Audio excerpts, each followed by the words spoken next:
Human baseline. To a normal person, a single thought takes about 200 milliseconds to travel from your brain to your body. That feels instant to us, but to a light-speed thinker, a single human second would feel like an eternity, stretching on for months. The freeze effect. If you thought at light speed, the rest of the world would look completely frozen. Raindrops hanging in the air would look like suspended glass beads. Sound waves wouldn't move fast enough to reach your ears, and a falling cup would take what feels like decades to hit the floor. The processing barrier. Light travels about 30 centimeters in a single nanosecond.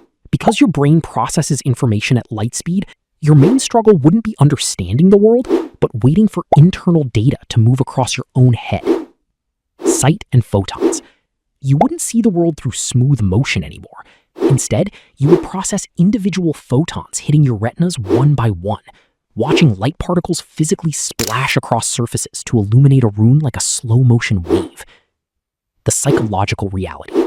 Processing at light speed is the ultimate superpower, but also the ultimate curse. You would solve complex mathematical equations, master languages, and plan entire life strategies in a millisecond. But spending just 5 minutes waiting for someone to answer a simple question would feel like being trapped in isolation for 1,000 years.